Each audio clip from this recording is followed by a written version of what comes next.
Welcome to Bedtime Stories.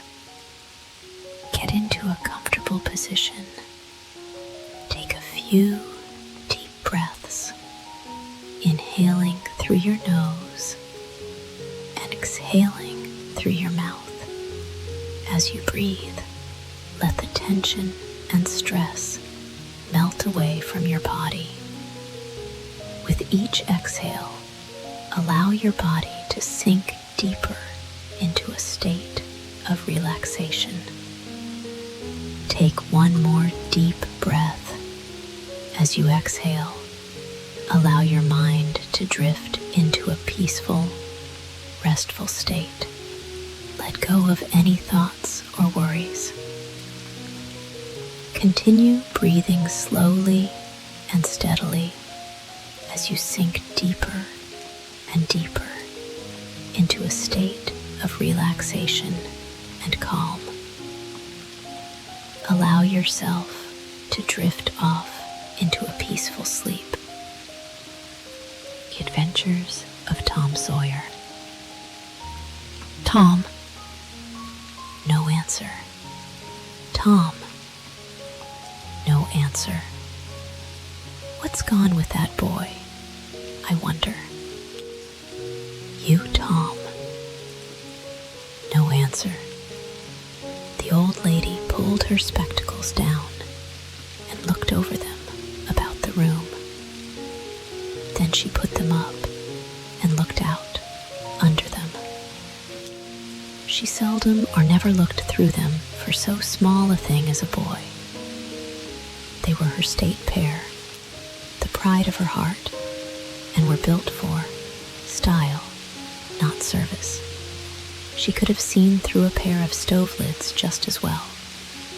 She looked perplexed for a moment and then said, not fiercely, but still loud enough for the furniture to hear, "Well, I lay if I get hold of you, I'll..." She did not finish, for by this time she was bending down and punching under the bed with the broom, and so she needed breath to punctuate the punches with. She resurrected nothing but the cat. I never did see the beat of that boy. She went to the open door and stood in it and looked out among the tomato vines and chimps and weeds that constituted the garden. No Tom. So she lifted up her voice at an angle calculated for distance and shouted, "You, Tom."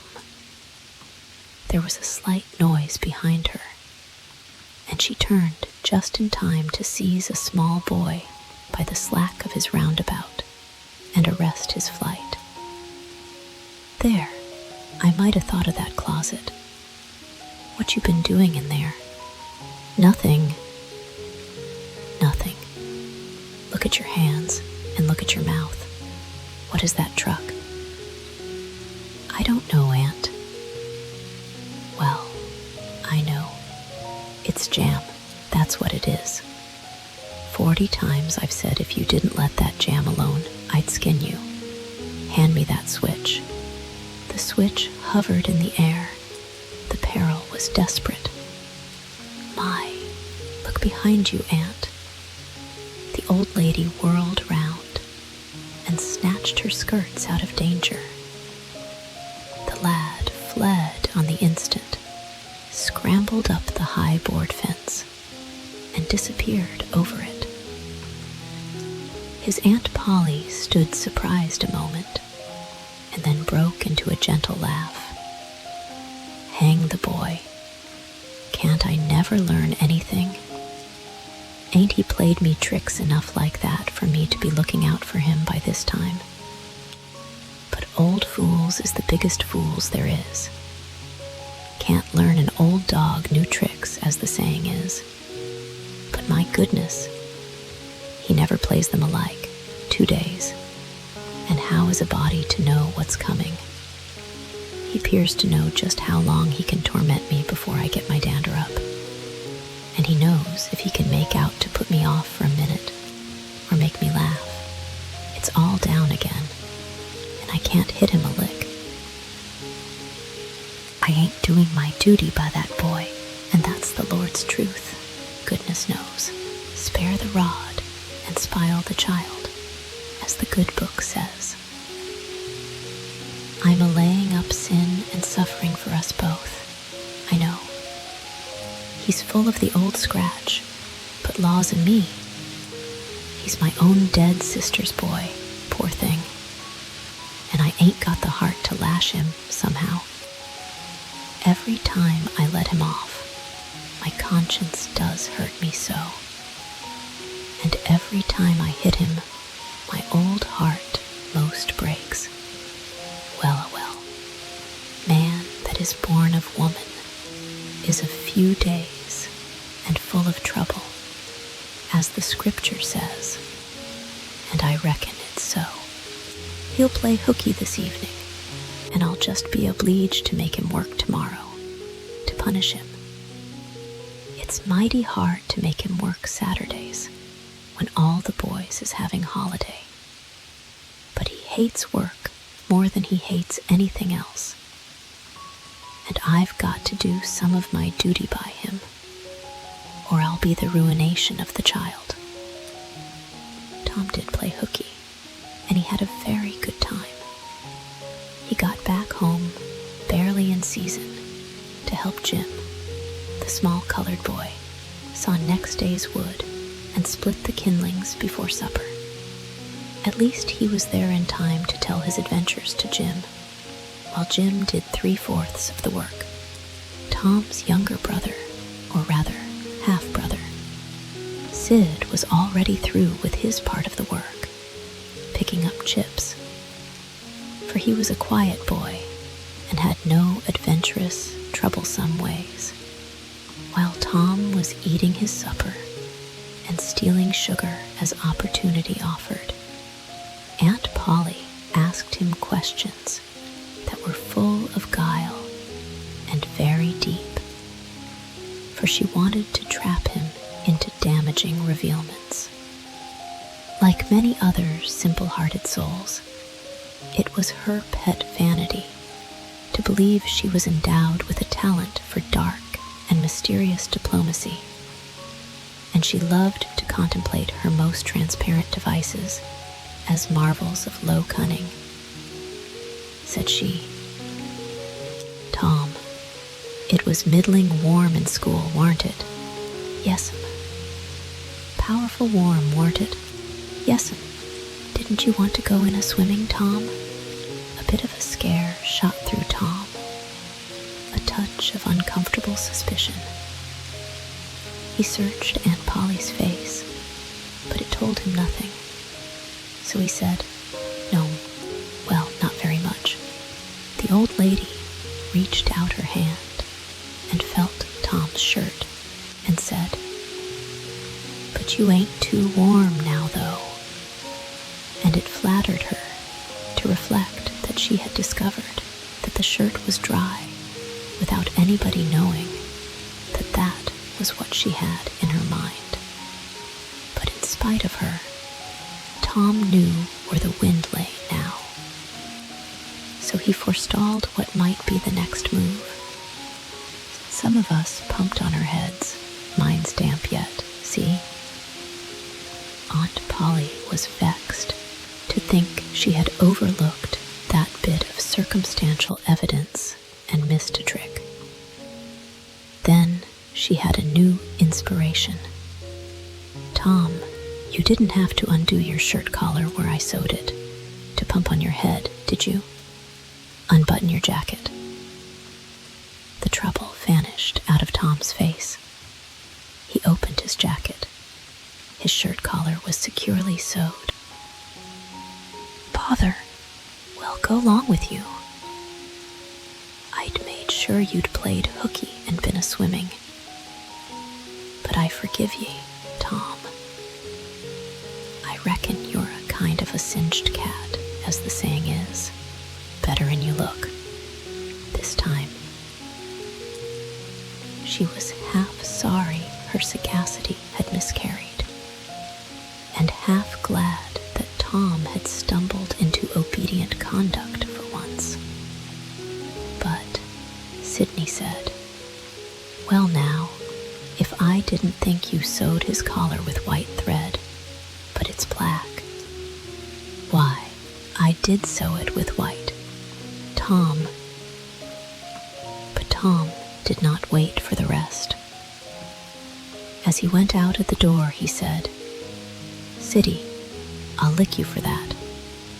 In a safe place, Tom examined 2 large needles, which were thrust into the lapels of his jacket, and had thread bound about them. One needle carried white thread and the other black. He said, "She'd never noticed if it hadn't been for Sid. Confound it. Sometimes she sews it with white, and sometimes she sews it with black. I wish to Gemini she'd stick to one or t'other. I can't keep the run of 'em. But I bet you I'll lamb Sid for that. I'll learn him." He was not the model boy of the village. He knew the model boy very well, though, and loathed him. Within 2 minutes, or even less, he had forgotten all his troubles. Not because his troubles were 1 whit less heavy and bitter to him than a man's are to a man, but because a new and powerful interest bore them down and drove them out of his mind for the time, just as men's misfortunes are forgotten in the excitement of new enterprises. This new interest was a valued novelty in whistling, which he had just acquired from a Negro, and he was suffering to practice it undisturbed. It consisted in a peculiar bird-like turn, a sort of liquid warble produced by touching the tongue to the roof of the mouth at short intervals in the midst of the music. The reader probably remembers how to do it, if he has ever been a boy. Diligence and attention soon gave him the knack of it, and he strode down the street with his mouth full of harmony and his soul full of gratitude. He felt much as an astronomer feels who has discovered a new planet.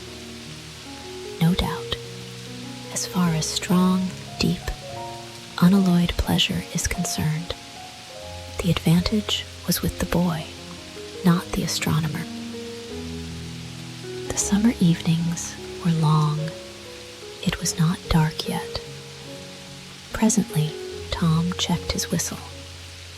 A stranger was before him, a boy a shade larger than himself. A newcomer of any age or either sex was an impressive curiosity in the poor little shabby village of St. Petersburg. This boy was well-dressed, too. Well-dressed on a weekday. This was simply astounding. His cap was a dainty thing. His close-buttoned blue cloth roundabout was new and natty, and so were his pantaloons. He had shoes on, and it was only Friday. He even wore a necktie, a bright bit of ribbon. He had a citified air about him that ate into Tom's vitals. The more Tom stared at the splendid marvel, the higher he turned up his nose at his finery, and the shabbier and shabbier his own outfit seemed to him to grow. Neither boy spoke.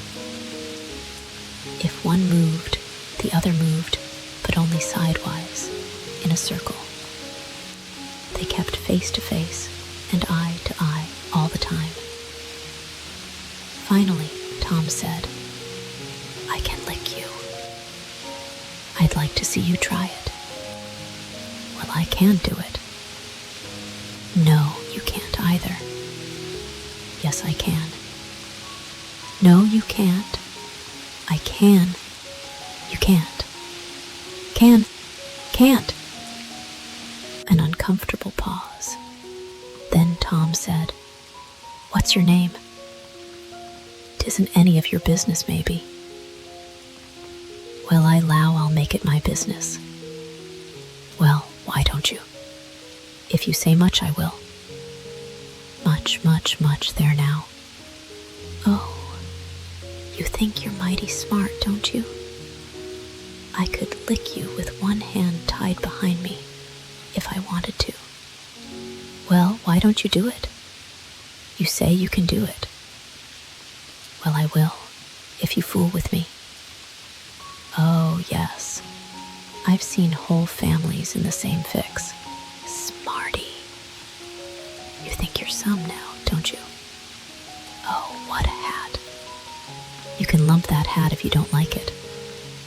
I dare you to knock it off, and anybody that'll take a dare will suck eggs." "You're a liar." "You're another. You're a fighting liar and doesn't take it up. Take a walk. Say, if you give me much more of your sass, I'll take and bounce a rock off in your head." "Oh, of course you will." "Well, I will." "Well, why don't you do it then? What do you keep saying you will for? Why don't you do it?" "It's because you're afraid." "I ain't afraid." "You are." "I ain't." "You are." Another pause, and more eyeing and sidling around each other. Presently, they were shoulder to shoulder. Tom said, "Get away from here. Go away yourself." He got home pretty late that night, and when he climbed cautiously in at the window, he uncovered an ambuscade in the person of his aunt. And when she saw the state his clothes were in, her resolution to turn his Saturday holiday into captivity at hard labor became adamantine in its firmness. "I won't. I won't either." So they stood, each with a foot placed at an angle as a brace, and both shoving with might and main, and glowering at each other with hate. But neither could get an advantage. After struggling till both were hot and flushed, each relaxed his strain with watchful caution, and Tom said, "You're a coward and a pup. I'll tell my big brother on you, and he can thrash you with his little finger, and I'll make him do it too. What do I care for your big brother? I've got a brother that's bigger than he is. And what's more, he can throw him over that fence too." Both brothers were imaginary. "That's a lie. You're saying so, don't make it so." Tom drew a line in the dust with his big toe and said, "I dare you to step over that, and I'll lick you till you can't stand up. Anybody that'll take a dare will steal sheep." The new boy stepped over promptly and said, "Now you said you'd do it. Now let's see you do it. Don't you crowd me now. You better look out." "Well, you said you'd do it. Why don't you do it?" "By jingo, for 2 cents I will do it." The new boy took 2 broad coppers out of his pocket and held them out with derision. Tom struck them to the ground. In an instant, both boys were rolling and tumbling in the dirt, gripped together like cats. And for the space of a minute, they tugged and tore at each other's hair and clothes, punched and scratched each other's nose, and covered themselves with dust and glory. Presently, the confusion took form, and through the fog of battle, Tom appeared, seated astride the new boy, and pounding him with his fists. "Holler 'nuff," said he. The boy only struggled to free himself. He was crying, mainly from rage. "Holler nuff!" And the pounding went on. At last, the stranger got out a smothered "nuff," and Tom let him up and said, "Now that'll learn you. Better look out who you're fooling with next time." The new boy went off brushing the dust from his clothes, sobbing, snuffling, and occasionally looking back and shaking his head and threatening what he would do to Tom the next time he caught him out. To which Tom responded with jeers and started off in high feather.